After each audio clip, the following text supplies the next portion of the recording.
Me. This is our second Socratic discussion, and we will be discussing how social progress is best achieved in light of how civil rights have changed over the centuries. I think social progress happens through mostly powerful leaders, because in class we learned about Martin Luther King Jr. and how many other leaders inspired other people to speak out against discrimination. Without these leaders, civil rights movements would have moved slower, and they just inspired more people like speak out, and they organized the marches and the protests and everything. Going off of what Ali said, without the leaders, there would be no one to inspire the people to go to social progress, like to have more rights. I agree with that. For example, Martin Luther King is involved with social progress because he brought publicity to major civil rights activities, emphasizing the importance of nonviolent protest.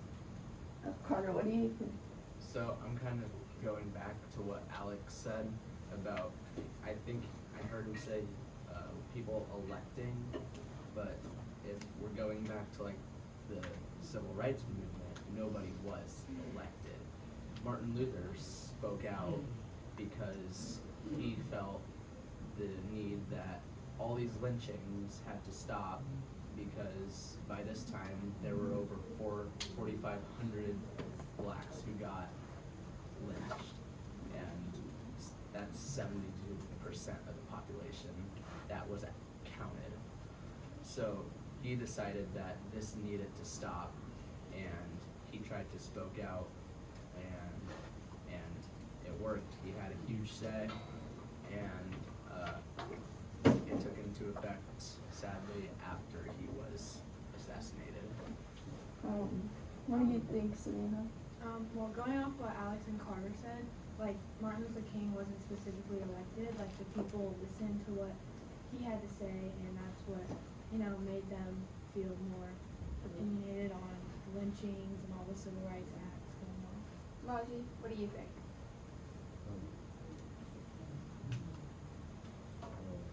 Words can really be voted. Like, so darkness cannot drive.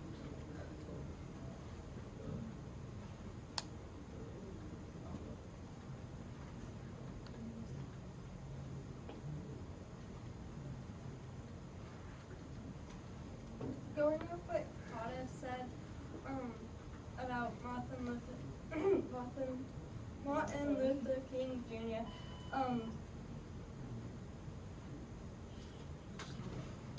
At this time, I need all seniors to report to the auditorium. All seniors, please report to the auditorium. And then after the bell, I need sophomore and junior boys to the auditorium.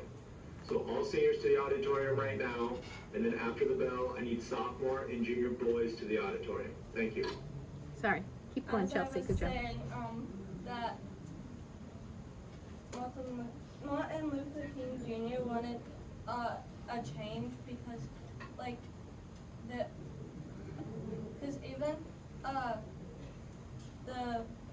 with all the lynching, like, some of the African Americans didn't even like do anything. Like, they could have just given rights, like white people, like the wrong title by accident, and they would be lynched. And so he wanted to like make people see what was going on, and he like gathered like a bunch of people around the around the White House and give his I Dream speech, and then later he got assassinated.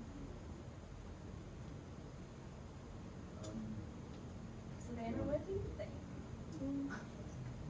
Well, to be honest, Martin Luther King Jr. was just a big change because he brought into the light what whites were doing in black pretty much. And nobody really recognized what he was doing until after he was dead. Which, even now, mostly happens. Do you have anything to say, Hayden? Yeah, like Martin Luther King just amplified and like made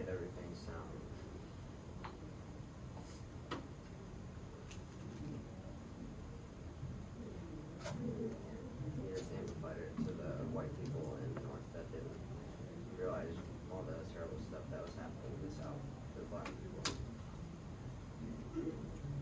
What about Sam, you, Sam? what's your opinion based off social progress? That through all the time, like all the time that everyone has tried to do it, it really has only made a dent and a big pile of stuff that needs to be done for everyone to have like equal rights. Like MLK, he had a big part in it, but that only happened until after he died. And there's gonna have to have a lot more done to actually have what the dream was. So I think everybody shared. So I think, should we move on to the next one? Yeah. Okay. So in the light of our focus on the power of words, how do words have the power to provoke, calm, or inspire social change? I think they have the way to inspire people because if you look at Robert F. Kennedy's speech, he was in the heart of America basically, and especially with a city that was more populated with colored people, saying this could easily provoke riots if he hadn't said the exact words to inspire people to do better and treat people better than what? Yeah. Going off of that, words have the power to provoke actions when people take a stand for others and persuade them to take actions for what they want. In I Have a Dream, Martin Luther King Jr. states, "No, we are not satisfied, and we will not be satisfied until justice rolls down like a water of righteousness, like a mighty stream." Therefore, he was fighting what they will not stop till they get what they want, the good of people. I agree with both Carter and Kaylee. I think words are just so powerful because they have a meaning to everyone, and words can even provoke memories to inspire us and provoke our behavior.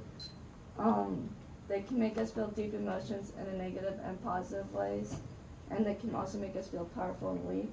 And that's why I think they can bring our society together, but can also bring a lot of conflicts. I agree with everyone that has spoken so far because, like, with the different